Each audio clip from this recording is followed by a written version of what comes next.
Nay! Nay! Iyak si nanay. Iiyak si nanay. Nay! Nay! Nay! Okay lang po kayo? Nay, nag-iyak si nanay. Hello everyone, welcome back to my channel. In today's video guys, ayan po, napanood natin na Kalingap Rob ay nagpunta sa bahay. Unang-una pumunta siya doon sa apartment na kung saan nagstay si Joy, and then sumama sila pumunta sila doon sa bahay nila Joy, sa nanay ni Joy. At yun nga, pinaprank nila na itong prank na ito ay isa din sa nagpapayak sa akin. So yan, panoorin natin. Nanay, pinayak mo, Joy. Wala ka, Joy. Wala. Ano gagawin natin?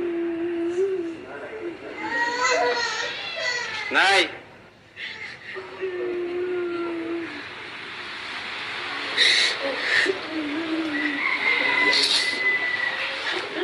Nay! Nay! Joke lang yun, Nay. Prank lang po.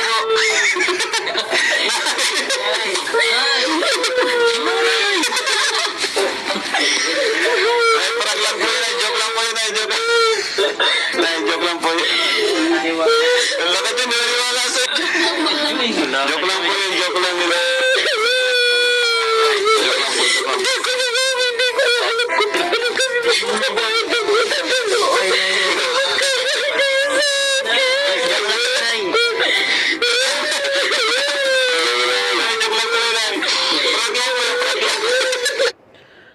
Ayan, na-prank nga si nanay at syempre naiyak naman ako sa loyalty ni nanay.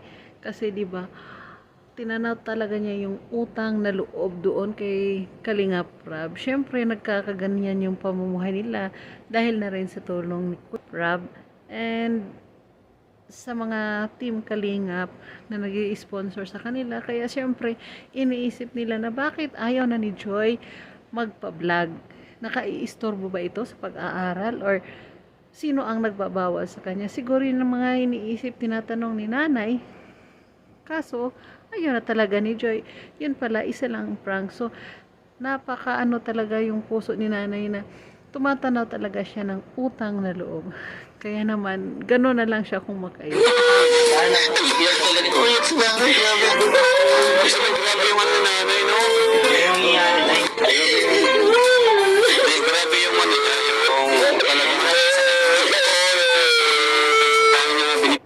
So, ayan, talaga namang nakaka-touch si nanay at relate na relate din yung mga manunood dyan. Alam ko na maraming napaiyak dahil sa iyak ni nanay. Ayan, don't forget to subscribe. Ayan, Kalingap Rob and